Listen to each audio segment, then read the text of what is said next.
오늘 뭐 민주당 야당 의원님께서 발언하시면서 오늘의 이 특검법 상정이 본회의에 패스트트랙을 회피하기 위한 꼼수 아니냐 이렇게 말씀을 하셨습니다.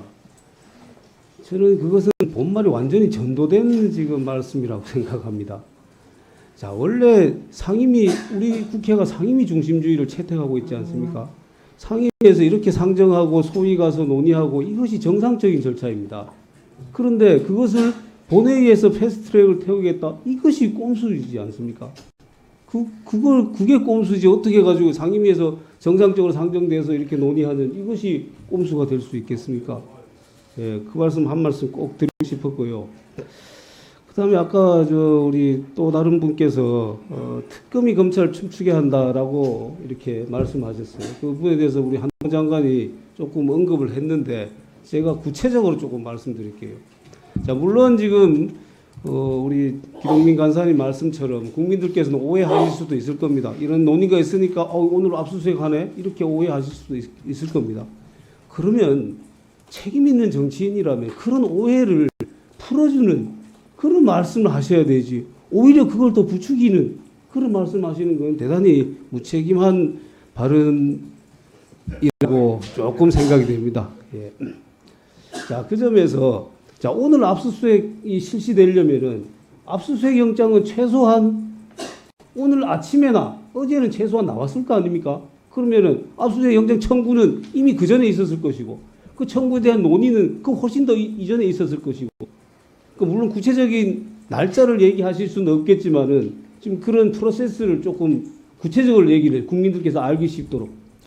그 압수수색이라는 것은 법원에서 기본적으로 어떤 압수수색 자체가 굉장히 기본권 침해 아닙니까? 그 기본권 침해를 할 정도로 법원에서 여러 가지 사정을 판단해서 기준과 어떤 상식에 따라 판단을 하십니다. 그런데 문제는 이런 중요한 사건 그리고 이런 중요한 사건에서의 또 중요 인물에 대한 압수수색 영장에 대해서는 법원에서 굉장히 엄격하게 보시고 전 당연하다고 생각합니다. 왜냐하면 그런 경우에 이런 압수수색 영장 집행은 노출되기 때문에 사실상 본인들한테 낙인 효과가 있거든요. 그런 점까지 감안해서 굉장히 엄격하게 보시고 그래야 한다고 생각합니다. 그런 차원에서 굉장한 준비가 필요하고요. 그런 과정에서 또 이 여러 단계에서 또 영장이 또 구체적인 설명은 어렵습니다만 꼭 한 번에 나오거나 그러지는 않습니다. 이 경우도 마찬가지인 것으로 알고요. 그렇다면 저희는 검찰은 이 수사에 대한 준비를 상당히 오래전부터 집중적으로 수사팀을 꾸려서 해왔다라는 말씀을 드립니다. 그러니까 오늘 이 절차하고는 전혀 무관할 수밖에 없다는 점을 다시 한번 말씀드립니다.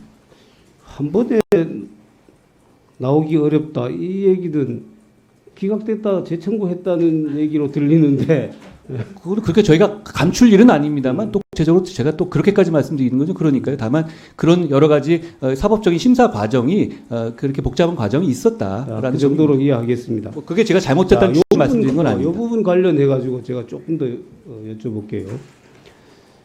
자, 이게 일단은 50억 클럽이라는 이게 나온 것이 이 말이 나온 것이 굉장히 오래됐지 않습니까?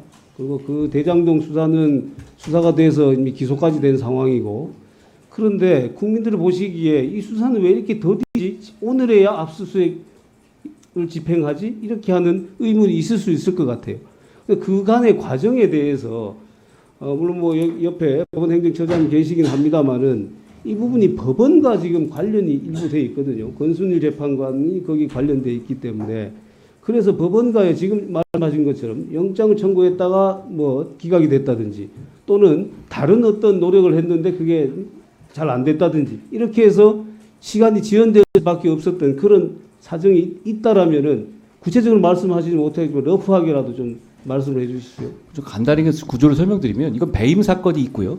그 조단이 배임 사건을 적발되지 않게 하거나 적발되더라도 범죄에 대한 상응하는 처벌을 피하기 목적으로 모빌했다는 게 이 소위 말하는 50억 클럽입니다.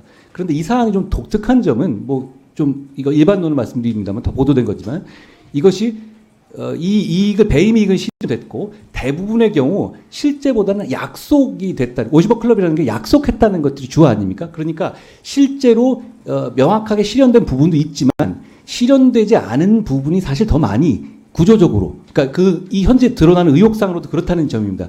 그렇기 때문에 많은 부분에 있어서 관련자들의 협조라든가 그리고 객관적인 자료를 파악하고 하는 부분이 굉장히 중요하고 그런 쪽으로 풀어나갈 수밖에 없거든요.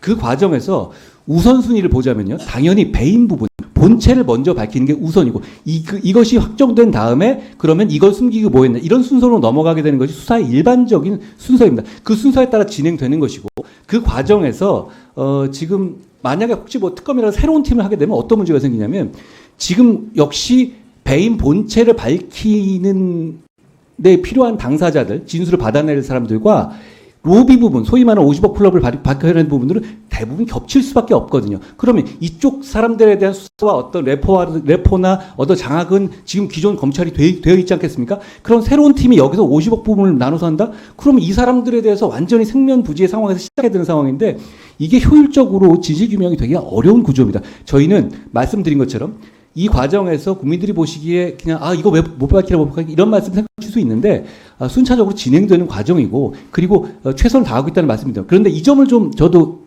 말씀드리고 싶은 것이 그러면 지금의 수사팀이요.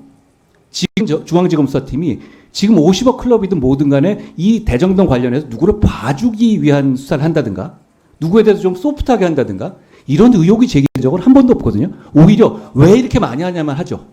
그러니까 지금 단계에서는 제가 말씀드렸지만 지금 이 50억 클럽을 밝히기 위해서 가장 독하고 집요하고 끝까지 많은 인력을 동원해서 수사할 수 있는 수사팀은 저는 지금 수사팀이라고 생각합니다. 그런 차원에서 저는 특검보다 지금의 수사팀의 수사를 계속하게 봐주시고 그리고 여기서 나오는 결과물이 정말로 마음에 안 들 경우에는 이 수사팀의 결과, 종료된 결과, 이 결과를 근거로 다시 특검 추진하시는 거 저는 그건 가능하다고 봅니다. 어차피 저도 이 부분에 대해서 진실이 명확하게 규명되고 정의가 실현되기를 정말로 바랍니다.